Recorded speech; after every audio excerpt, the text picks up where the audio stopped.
Hello, my name is Jennifer Allen, and I am a student at Columbia Theological Seminary. My class is the Black Embodied Culture, Theology and Ethics, led by Professor Dr. Nicole Simmons. The class has been most empowering and has been a launch of my Black theology studies. What have I learned? Who are the authors that have created impact that left me asking more questions? We studied Toni Morrison. How do we define Black embodiment through trauma? Sean Copeland. How do we define Black embodiment of Black women with historical treatment of oppression that nearly dehumanized us? Brother Anthony Penn. How do we define Black embodiment through the cultural narratives, which include spirituals, slave narratives, and hip-hop culture? And Dr. Turman, our sister who says, how do we define Black embodiment for women, namely in the Black church, that is filled with patriarchal and sexist and homophobic leaders? How do we create the voice, the opportunity for us to define our own embodiment, write our own narratives created from our own experiences and not redone to create a safe space for the oppressor? Today's conversation, the interview, will cover perspectives on the impact of the African diaspora on liberation as a theological perspective of Black embodiment. The conversation will explore and examine how the African diaspora has influenced ideas about liberation, particularly within the framework of theological perspectives on Black embodiment. Enjoy. I'll see you back shortly.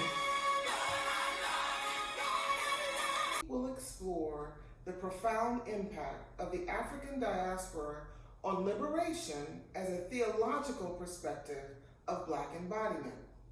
Joining us today are two esteemed guests, Dazon Dixon Diallo and Pam Cook, who bring their unique insights and experiences to this important conversation as practitioners within the realm of liberation and theological impact within the Black community.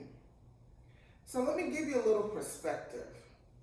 The African diaspora refers to the historical dispersal of African people and their descendants throughout the world, particularly because of the transatlantic slave trade, colonialism, and other forms of forced migration. This widespread dispersal took place over several centuries, and it had a profound impact on the cultural, social, political, and religious aspects of the communities and individuals affected. One significant aspect that we will cover today is on the theological perspective of Black embodiment, the way in which individuals within the African diaspora view and understand their own bodies, identities, and experiences influenced by their historical dispersal and the challenges they have faced then and now. Theological perspectives of Black embodiment. What is that? Well, in the context of the African diaspora, it is deeply rooted in the experiences and responses of African and African descent people to the challenges, injustices, and sufferings they faced throughout history. It suggests that these experiences shape the way individuals in the African diaspora understand and interpret their own identities.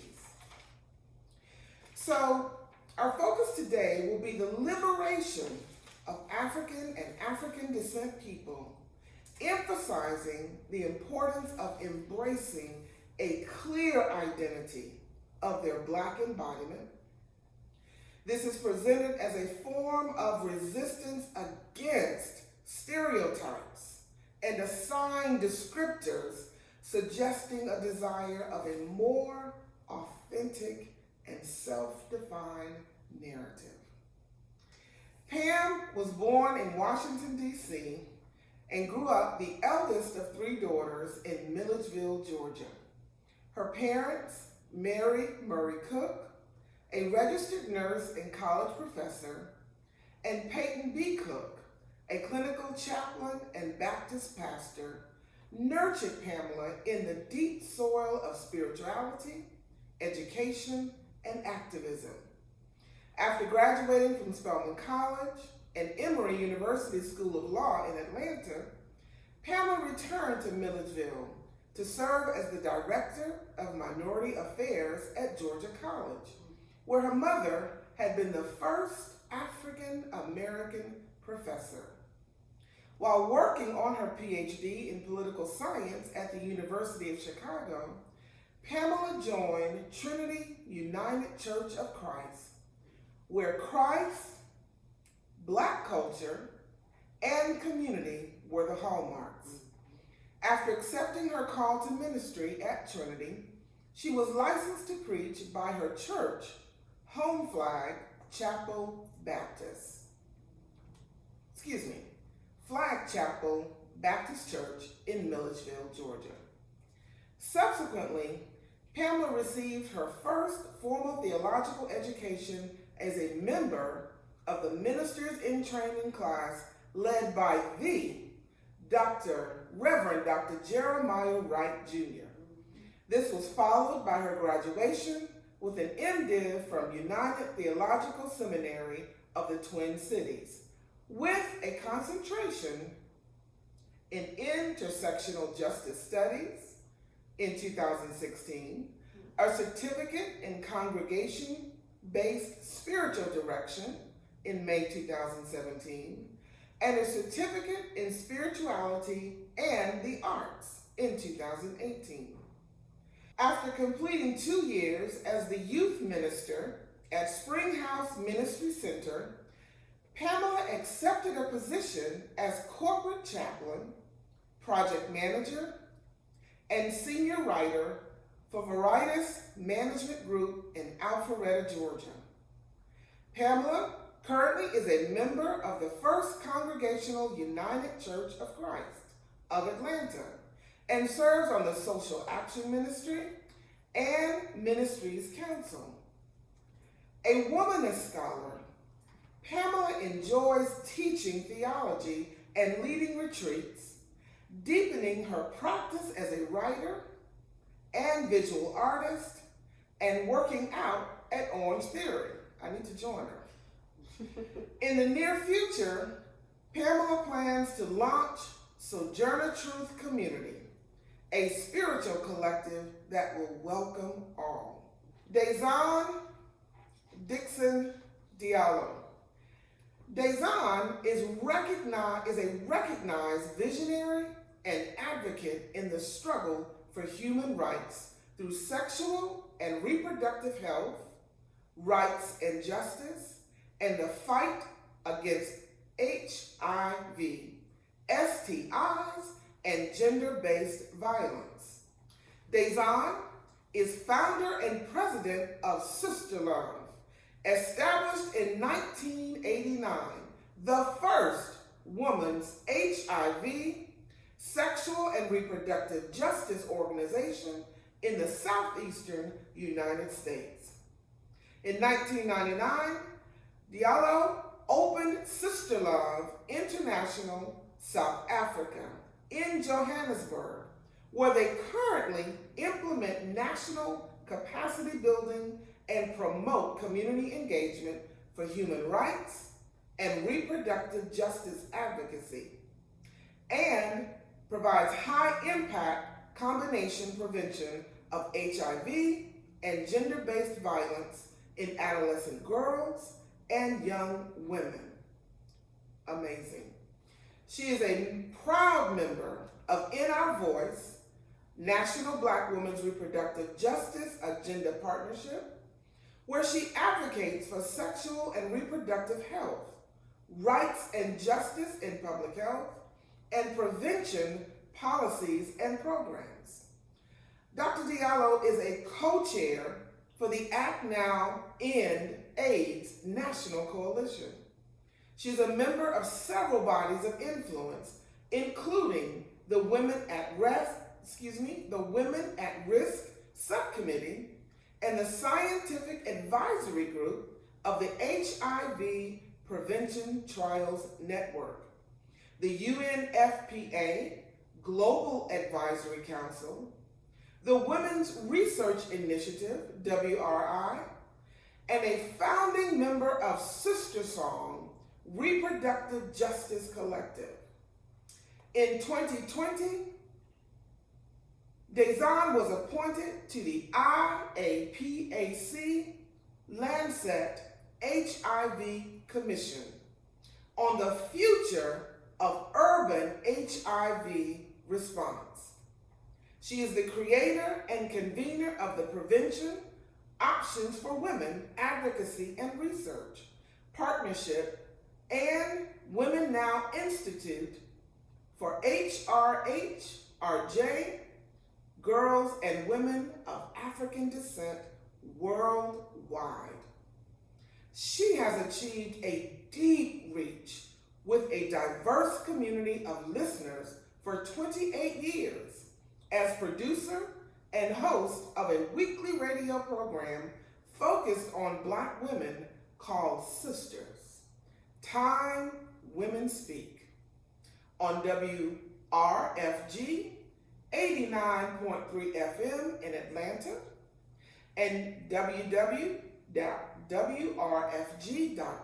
on the internet.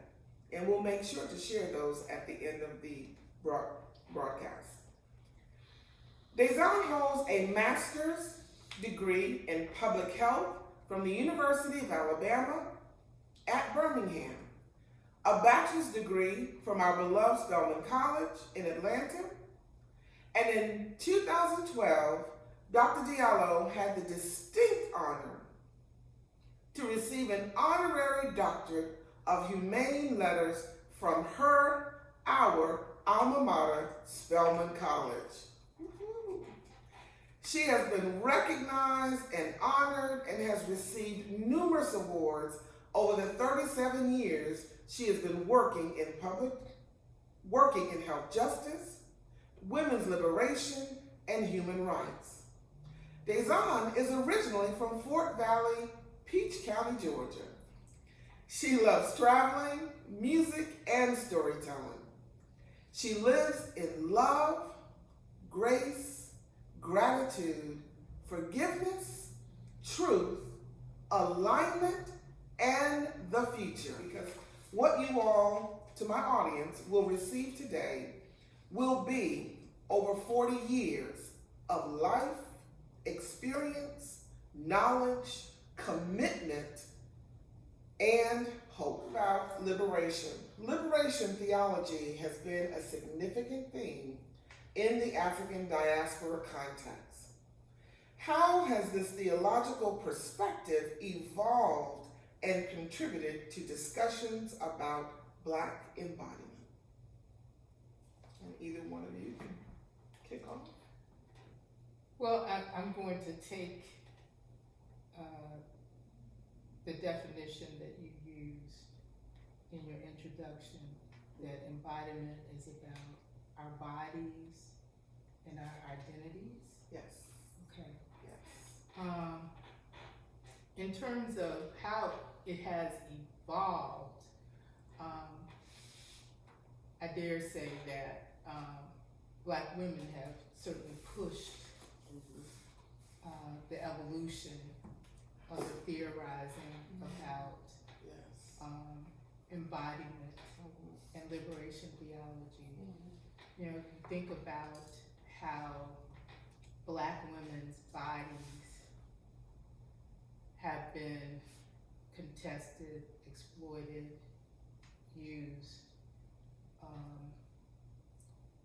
throughout history in the diaspora, in terms of part of it is why we're diaspora. Yes. Because of chattel slavery, you know, the Atlantic slave trade, and that dispersal. And our bodies, Black women's bodies, were the vehicle to further human capital. So, That's good. Further, human capital, yes. so I believe that Black women scholars, certainly in theology and ethics, and probably also biblical interpretation, have really pushed how we talk about embodiment and think about it. In terms of my own research, I focused on what I call womanist politics. And it's this idea that because Black women lived at these intersections of oppressions, we understood we had to be members of multiple movements because our identities intersected. That's not, and that my theorizing is not new. It definitely is a direct descendant of Combahee River Collective, and even before them, Anna Julia Cooper, That's right. and A Voice from the South in the 1890s, understood this unique position we hold as Black women, and how that intersects with our bodies, our race, our gender. Now we understand our gender identity, Right. our sexual orientation, our ability, and all the other oppressions that impact us. And so, for many, I would say, theology, or our God talk now, is such that if you're not addressing those things, then you're not relevant. And, you know, I think that's where, you know, that's one area where the Black church is on decline, because they're not addressing these issues in people's everyday lives. Instead, in terms of the diaspora, I think we feed on each other. So within the womanist community, there's been exchange back and forth between the United States, African countries, South American countries. There are scholarly exchanges, there are conferences, and of course, also scholarly writings and such. But in terms of where we are today, which is a critical moment for the church writ large, it's not just the Black church. We have to address what is hitting people in their everyday lives. Well, thank you. Thank you. From one generation to the next, it just seems like there's never not been a time when, as people of African descent, there's never not been a time when we were fighting for our lives. In your introduction, particularly around liberation and resistance and collective and identity. And what I think connects us from this theological perspective of our own ancestral story and history to our contemporary, embodiment of all of that experience is that African women birthed humanity. Real. And there's a reason why, no matter what period, no matter what age, no matter what context you look at it, there was always a belief system that was actually held by the women. But there was a belief system that was invented, created, defined, written about, and taught to us by African ancestors, to everybody. All the faiths, all the religions, all the theologies, because it started with an African woman bringing life. So when we think about the embodiment of our faith and our practice within that, whatever it is, however it comes to us, however it gets defined by us or for us, depending on which side of the patriarchal white supremacist path you follow in any of these practices of which it's permeated, no matter what the religion is that we have evolved humanity in one way or another. And what we have not done well is do it with consciousness and conscientiousness. We've done it with innateness, with a genetic and epigenetic sense of who we are, where we come from. So no matter where we've ended up in the world, we still walk with that. And that's where our power is. The other part of our power is in that suffering. It's in that story. It's in that superpower resilience, not this overused, pathologized resiliency. It's in the absolute resistance to die. So the experiences of oppression, discrimination, and racial prejudice have undoubtedly shaped theological perspectives on Black embodiment. So to Pam, how do you see these experiences influencing these perspectives, that social justice perspective? Read the question again. The experiences of oppression, discrimination, and racial prejudice, and this is coming from your social justice experience, have undoubtedly shaped theological perspectives on Black embodiment. So how do you see these experiences influencing those perspectives? Okay.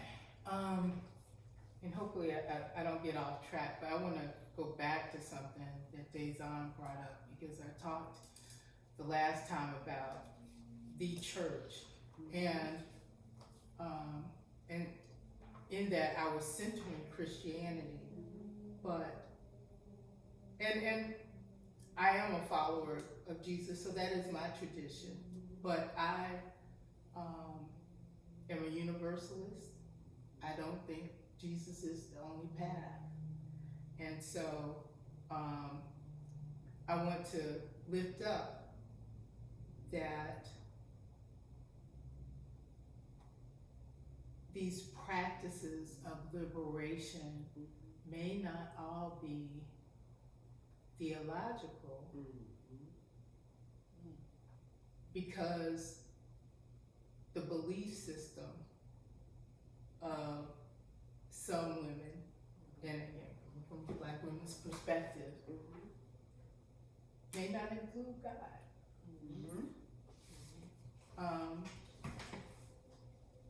Or it may be God's.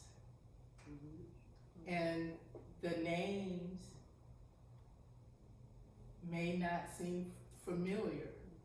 And I think we have to be inclusive with our approach. And I think that's one thing that oppression and our resistance against it and justice movement to correct those wrongs has brought us that wisdom that we are not monolithic, and we don't need to be.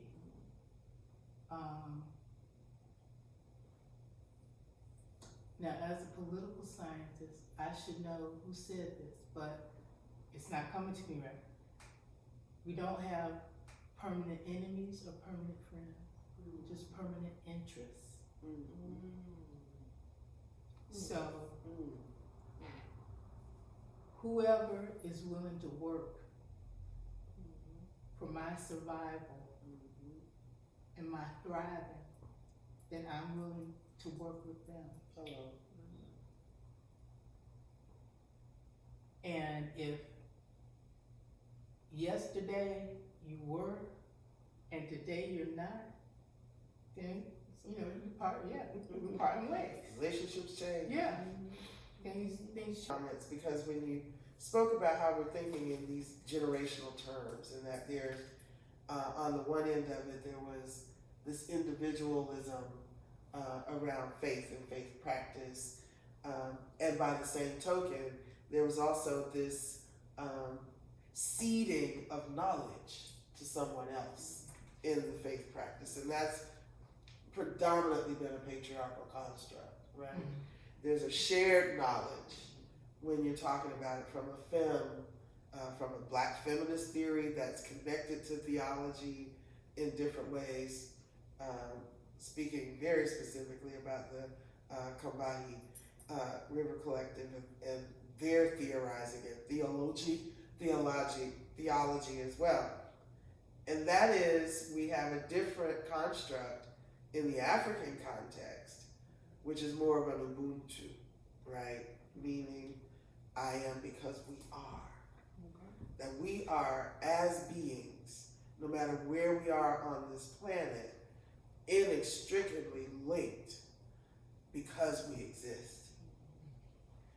And in that faith of knowing we exist because something has allowed us to, something has been ordered for us to be, right?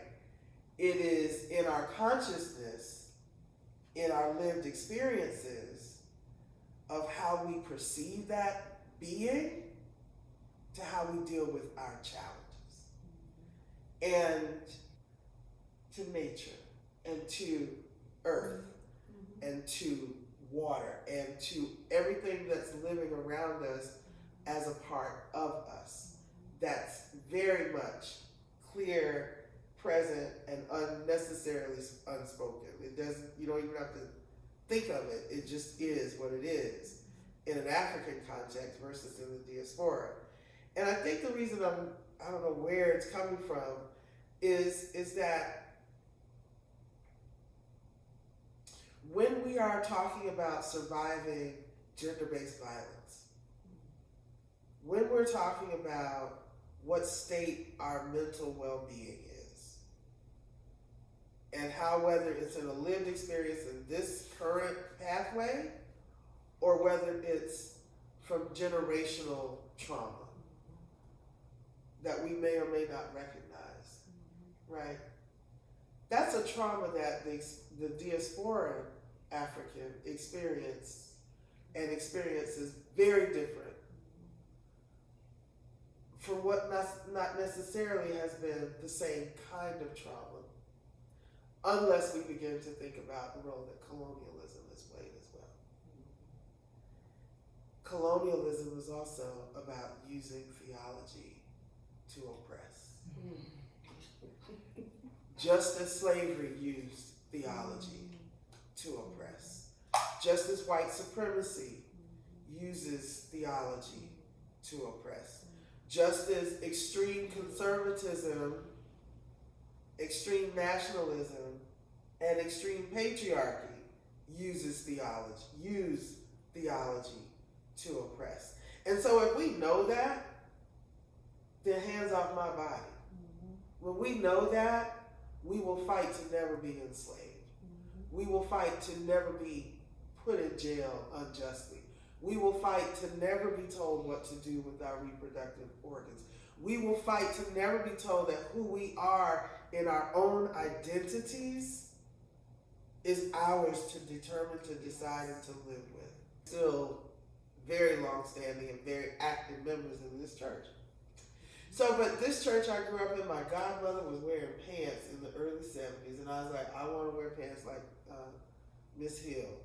And there were young girls who were acolytes, right? So we could also serve, and we could serve at the foot of the father or the pastor of the church. And it was about equality, and it was about justice, and we could ask questions, and we could think out loud, and we could be disruptive. I mean, when I got to high school and I realized that everybody didn't go to the same kind of church I went to. So as long as I was home on the first Sunday, my mother would let me visit my friends, my classmates' churches and learn what they learned. And I'm like, whoa, y'all got bands. And we didn't even have a piano. We only had an organ. And and y'all get food after, and your wine isn't real. That's grape juice. But learn a whole lot of other things. And I say all of this because I'm also from a town that was so segregated that we have, and to this day, we still have no social activities. So there's no movie theaters, there's no bowling alley, there's no skating rink, there's no nothing. It was the Hardee's or the McDonald's parking lot for kids to hang out at, right? Unless you could go to the next town, Warner Robins, Macon. And so what I had learned from that is that, okay, I spend time in school with these people, I'm in band with these people, I'm in 4-H with these people, you know, all these different folks, and we're not hanging out together. Why is that? So I thought the only way we were going to be able to do that, and I was encouraged by my own church, my own parents, my own pastor, I created the Interdenominational Youth Fellowship so that we could all hook up on Sundays and go skating or go to the movies. Because if it's church kids, we could go together, right? But I'm saying that because that was my first effort at organizing to solve a problem. And it took a long time into my later years to realize that that was the root. That church experience and that curiosity of mine to learn what others were learning and how they were practicing and believing, how some had much more restrictive faiths than mine, or had much more camaraderie than ours. We weren't in church every day of the week, right? We weren't. I don't think there was, except when I was going through communion or whatever that process is. Confirmation, thank you very much. And that also did the sort of the opposite effect, which was to allow me to realize that I didn't have to have a church home to be a believer and in the practice of it. And so those two big things are how theology in my own historical practice, my own learning, my own lived experiences showed up, is that's where I learned how to find people, even if we're very different. We all had a common thing, which in this instance was our faith, our Christianity. And that together, despite those different walls, we come together to solve a problem. So that's how, ending up in the work that I end up with, as the person I'm identified with, had to work across a whole lot of different walks to solve a problem, a bunch of problems. That's the first part. The second part is that when I came in and I first talked about how I wasn't sure how I showed up in this conversation because I'm the happy heathen who prays. And that's not just an off the cuff. That I had to learn because I wanted to know what if I'm not in the church, if I'm not a practitioner, then what am I? Because other people would label me a heathen, right? You not only don't go to church, you don't believe, right? So I had to look it up. And I'm an English major. Thank you, Pamela. An English and communications major. So I went, and I'm an Aries. So that makes me totally a literal person. I take it as it's said. For real though, right? I remember that. I take it as it's said. So I want to go to the word. I want to know what the meaning of the word is before I understand what the context or the connotation of the word has become, right? So, you know what a heathen actually is? It's a person of the heath. And what is the heath?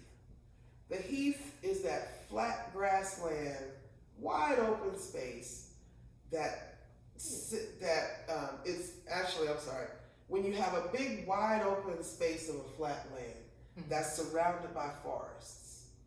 There's sort of this weird line between that flat land and the forest. It's usually kind of dirt, dusty, has leaves, doesn't have the green grass, doesn't actually start the trees yet. It's the entry into the forestry, right? So it's the edge of the heath, because the flat land is called the heath. It's the edge of the heath. Well, during the Crusades, there were a lot of people who did not want to be swept up and forced into the church, the King's Church. And they fled cities, they fled towns, they fled villages, and they lived in these edges of the woods, in the heath. And those became the people who had their own faith, who had their own belief systems, had their own practices, just didn't want that one, and ended up being labeled as heathens.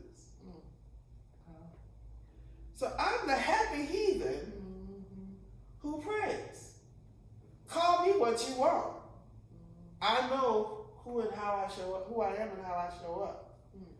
And I think that level of liberation to think and to define my belief system came from that very organized practice in that particular Episcopal church that I grew up in.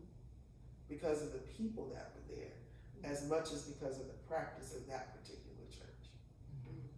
Never shunned for my work in anti-apartheid. Never shunned for my work in abortion. Never shunned for my work in AIDS.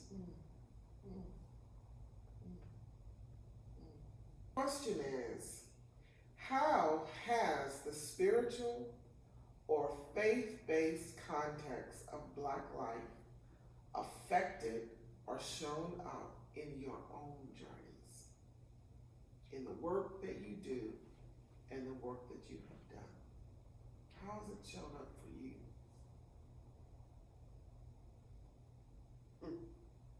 I'll give you a minute, because the perspective is you both pour into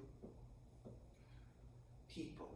You pour into the world. You pour into giving hope, offering guidance, direction, insight. What has it done for you all? So I'll start out with a story. In my 20s, I intellectually left Christianity. And I say intellectually because I didn't tell anybody. I'm a PK, and my dad was my only parent alive at the time, and I just didn't think it was something I had to share with him at that point. But I had been confronted with the truth of other Near Eastern religions that I haven't been taught as part of my Bible study. And whereas the questions weren't encouraged, my parents were okay with questions, but the general community and my faith community, they weren't really open to questions. The racism and the sexism at University of Chicago started kicking in. I was like, I need a community, and I know how to get that. Is to go to the church. And someone told me about this church that had a service on Saturday evening and was only an hour. I was like, wow, I could go there for an hour, and if I need to, I can go back to the library and finish studying. And they said I don't have to change clothes or anything. I can wear whatever I want to wear. So I wore shorts. I drove up. There was a sign that said Free South Africa. Yeah. And I was like, what? Hello. So, okay. I walk in. There's a woman who's leading the service. A female preacher in residence. Relatively young. It's like, ooh, I like that. Then I see the deacons. It's men and women. And some men and women under 30. And then the woman preaches about justice. And they asked me to use my mind. And as Renita Williams says, it was okay for me to be a thinking woman. That's right. Of faith in that community. And that's what brought me back into Christianity. Wow. Because I was able to ask questions. There was not that fear of questions. And study was encouraged. And so that experience to me is really what faith is about. It's about us being a community. Going back to what Dazon said about Ubuntu.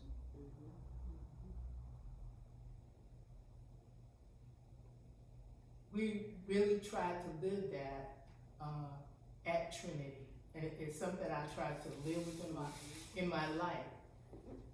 And it's not easy. It is not easy, but God created us to be in community, to be in relationship. Yes, he did. Yes, he did. And so that to me is really what has sustained me, because when my hope it's just not there.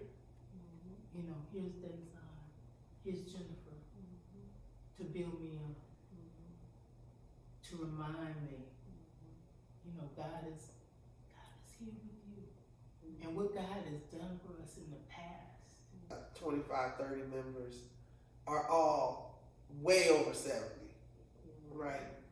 Including both my parents, who are still here and still together and still very long-standing and very active members in this church. So, but this church I grew up in, my godmother was wearing pants in the early 70s, and I was like, I want to wear pants like Miss Hill. And there were young girls who were acolytes, right? So we could also serve, and we could serve at the foot of the father or the pastor of the church. And it was about equality, and it was about justice, and we could ask questions, and we could think out loud, and we could be disruptive. I mean, when I got to high school and I realized that everybody didn't go to the same kind of church I went to. So long as I was home on the first Sunday, my mother would let me visit my friends, my classmates' churches and learn what they learned. And like, whoa, y'all got bands. And we didn't even have a piano. We only had an organ. And and y'all get food after. And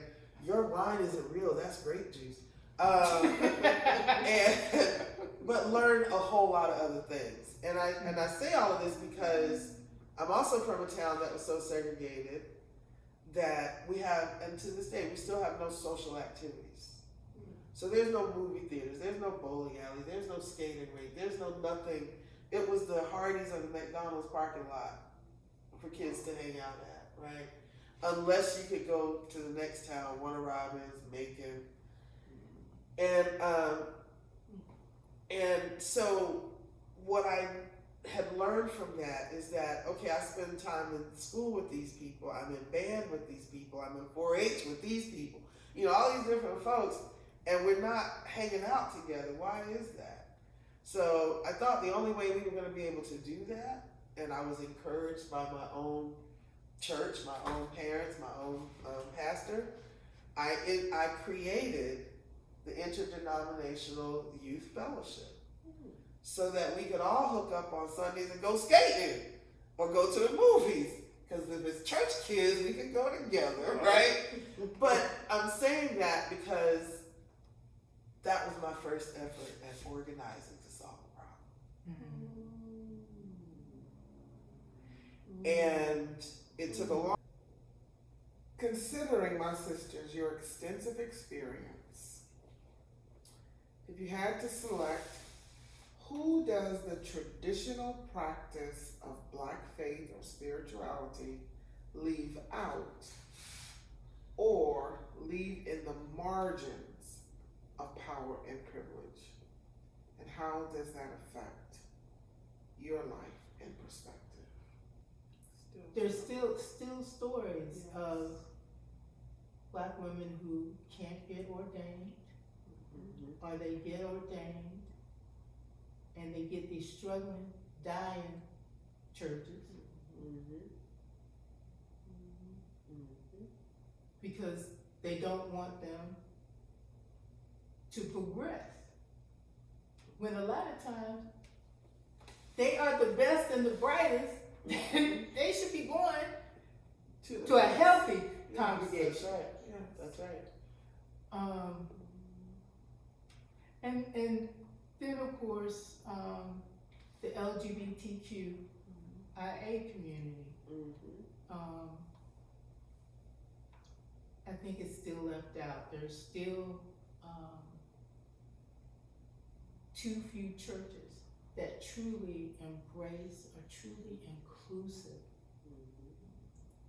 There are those people who have faith practices or traditional belief systems that, and are also healing through natural resources that are definitely in the margins. Their stories, their histories, their science is not included in the general discourse.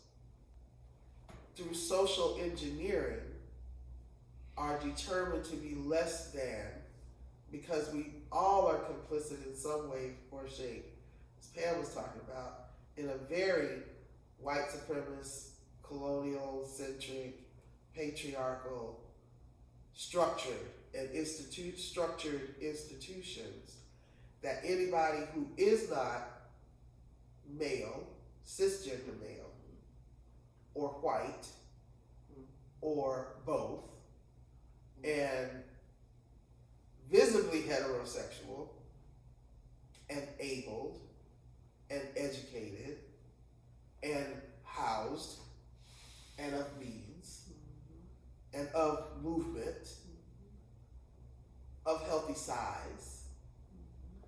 Anybody who is not that is in the margins. And the further you are from that identity, the deeper in the margins you are. And because every institution is rife with the racial, sexual, gender, economic, capitalist structures and systemic oppressions. Everybody is experienced in that. Everybody in different ways is complicit with that.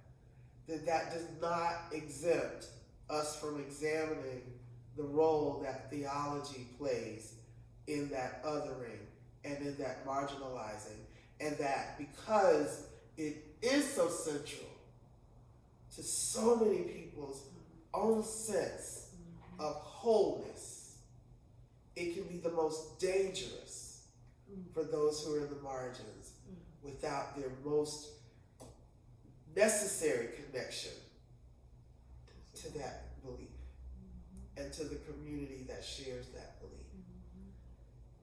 And so that's who gets left out, that's who gets left behind, and that's also who suffers the most from the oppressions that we see and that we experience. So think about that. It's not just the policies. And he told me a story recently about one of his own parishioners who, because he has a whole HIV prevention program, he has a teen pregnancy prevention program, he refused to do harm reduction. He didn't want to do a syringe exchange because he just had his own stuff.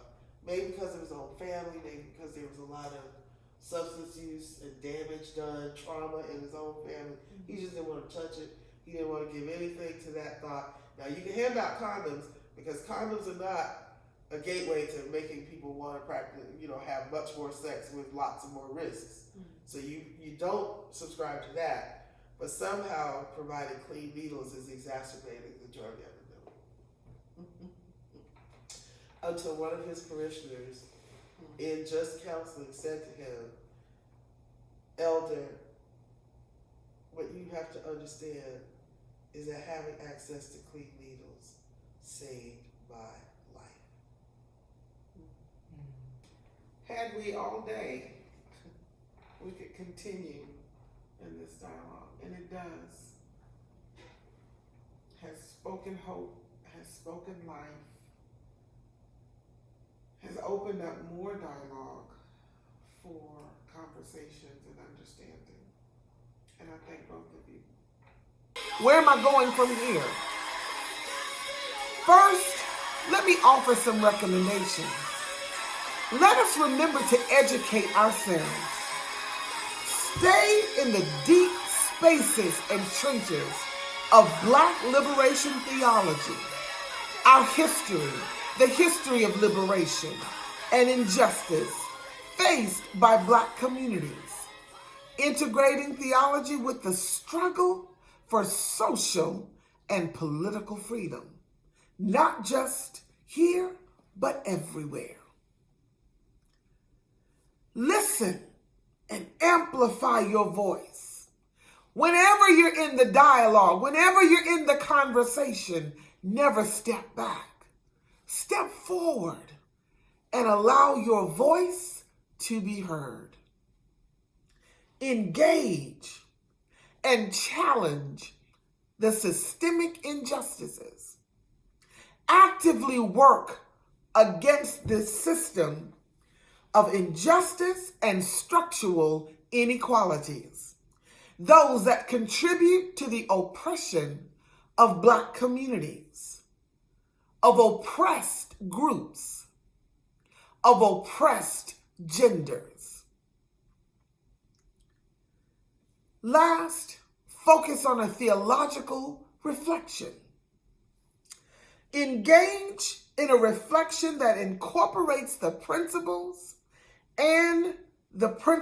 of liberation that your faith tradition can contribute to in the effort to liberate our people, your people, the people, a people that is facing oppression and whose voices are struggling to be heard. Thank you for your time. Thank you for listening. Have an amazing journey.